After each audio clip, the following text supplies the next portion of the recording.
अभी Virat Kohli, Steve Smith, Kane Williamson और जो रूट को फैब फोर का सदस्य माना जाता था। बाबर आजम की गणना भी इस सूची में नहीं होती थी, लेकिन धीरे धीरे करके वक्त बदला, हालात बदले और बाबर आजम फैब फोर में आ गए और इसमें एक सदस्य कम हो गया। और अब धीरे धीरे बाबर आजम जो है आईसीसी की वर्ल्ड रैंकिंग में टॉप पर पहुंचने वाले हैं। जी हाँ, विराट कोहली को तगड़ी चुनौती देने वाले हैं, पटकनी देने वाले हैं। हालांकि पटकनी देना ज़रा शब्द सही नहीं लगता, क्योंकि विराट कोहली बहुत बड़े खिलाड़ी हैं और पूरा भारत उन पर गर्व करता है।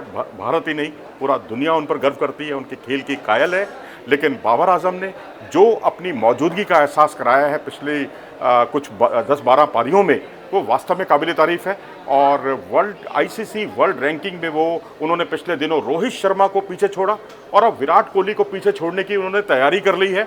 857 अंक हैं आईसीसी की रेटिंग में, रैंकिंग में विराट कोहली के, और बाबर आजम के हैं 852 अंक। आप इससे अंदाज़ा लगा सकते हैं कि दोनों के बीच में फासला इतना कम रह गया है।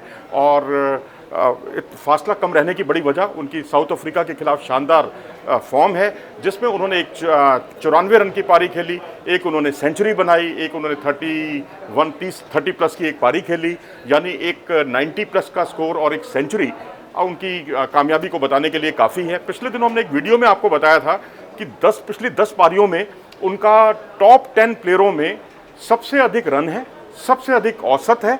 और आज हम बता रहे हैं पिछली 12 पारियों का सूरत हाल। जी हाँ, पिछली 12 पारियों का अगर हम आकलन करें तो सबसे ज़्यादा रन जो है वो बाबर आजम के नाम है, सबसे अच्छा औसत भी उनका है। अगर हम देखें तो उन्होंने 906 रन बनाए हैं इन 12 पारियों में, 2 बार वो नॉट आउट रहे हैं और उनका औसत है 90.6। यानी जो अगर इनकी तुलना विराट कोहली से करें तो विराट कोहली के 560 रन हैं इन 12 पारियों में और औसत है 46.6 का। और वहीं अगर हम रोहित शर्मा की बात करें तो उनकी 547 उनके रन हैं और उनका जो औसत है वो भी 45.58 का उनका औसत है। यानी विराट और रोहित का पिछले 12 पारियों में करीब करीब एक जैसा ही औसत है, बहुत ज़्यादा फर्क दोनों में नहीं है। जो वर्ल्ड नंबर 4 प्लेयर हैं रॉस टेलर, हालांकि रेटिंग में, अंकों में तो वो थोड़ा इन तीनों की तुलना में काफ़ी पीछे हैं, लेकिन अगर हम उनको भी एक चुनौतीपूर्ण उनको माने तो उनका जो 425 रन उन्होंने कुल मिलाकर बनाए हैं पिछली 12 पारियों में 42.5 के औसत से। तो इस तरह से अगर हम चारों खिलाड़ियों को देखते हैं तो उनसे बाबर आजम कहीं आगे हैं। न्यूजीलैंड हो, श्रीलंका हो, जिम्बाब्वे हो और साउथ अफ्रीका, इन चारों के खिलाफ उन्होंने शानदार सेंचुरी बनाई है इन्हीं 12 पारियों में। इन 12 पारियों में 4 उनकी सेंचुरी हैं, 4 हाफ सेंचुरी हैं और 4 हाफ सेंचुरियों में भी 2 बार उन्होंने 90 प्लस का स्कोर बनाया है, जो अपने आप में उनकी क्वालिटी, उनके स्तर को बताने के लिए, उनका बखान करने के लिए काफ़ी है। और उनकी फ़ैन फॉलोइंग भी आप देख रहे हैं इन दिनों बहुत बढ़ रही है।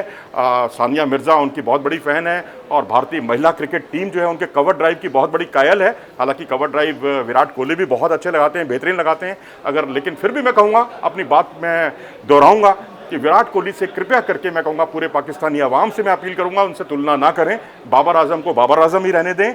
और बाबर अपनी एक अलग अपनी छाप छोड़ रहा है इस समय दुनिया भर के क्रिकेट में, विश्व पटल पर, और उसको एक अलग वजूद बनाने दीजिए, किसी की छत्र छाया में मत रहने दीजिए। अगर वो दुनिया के नंबर 1, क्योंकि बनना उनका करीब करीब तय है, क्योंकि उन्हें कोई रोक नहीं सकता। अगर अपनी इसी कंसिस्टेंट फॉर्म को बनाए रखते हैं तो जुलाई में, अभी पहले तो जिम्बाब्वे जाएंगे, जिम्बाब्वे के बाद जुलाई में सीरीज़ है पाकिस्तान की इंग्लैंड के साथ, वहाँ उनके पास सुनहरा मौका होगा विराट कोहली की बराबरी करने का रेटिंग अंकों के आधार पर, और उनसे आगे निकलने का उनके लिए अवसर रहेगा। लेकिन वहीं भारत को, अभी भारतीय खिलाड़ियों को IPL खेलना है, फिर वर्ल्ड टेस्ट चैंपियनशिप खेलनी है, उसके बाद इंग्लैंड के खिलाफ टेस्ट सीरीज़ खेलनी है। यानी वनडे की सीरीज़ जो है पाकिस्तान को ज़्यादा मौके हैं भारत के बनस्पत ज़्यादा मैच खेलने के अवसर मिलेंगे, जिसमें विराट को अंकों के, रेटिंग अंकों के आधार पर पीछे छोड़ने का एक सुनहरा अवसर रहेगा। हम आपको ये भी एक आंकड़ा बता दें कि अभी तक 254 मुकाबले खेले हैं विराट कोहली ने और 12,000 से ज़्यादा रन बनाए हैं। तो ऐसे खिलाड़ी से तुलना करना तो बहुत मुनासिब नहीं होगा।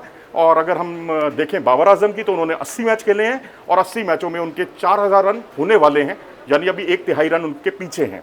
तो जाहिर सी बात है कि इस वक्त कोशिश यही होनी चाहिए कि बाबर आजम ही बने रहें और अपने जो जिस तरीके से अपने कवर ड्राइव, स्ट्रेट ड्राइव, अब तो उनके वैरायटी ऑफ शॉट्स भी मैं देख रहा हूँ, काफ़ी उसमें उनके तरकश में बहुत सारे तीर दिखाई देने लगे हैं इंटरनेशनल क्रिकेट में। ऐसे ही अगर वो तीर लगातार बरकरार रखते रहें तो मुझे बहुत खुशी होगी कि बाबर आजम, विराट कोहली और रोहित शर्मा पहले 3 स्थानों पर विराजमान रहें आईसीसी रेटिंग में, क्योंकि वनडे में विराट कोहली को पीछे छोड़ना बहुत मुश्किल है। T20 में आप उन्हें पीछे छोड़ सकते हैं, टेस्ट में छोड़ सकते हैं और छोड़ा भी है, क्योंकि स्टीवन स्मिथ के साथ उनकी जंग चल रही है वहाँ पर। लेकिन जहाँ बाबर आजम के साथ उनकी जंग है, जब भारतीय टीम लौटेगी वनडे क्रिकेट में तो ये जंग और भी ज़्यादा रोचक हो जाएगी।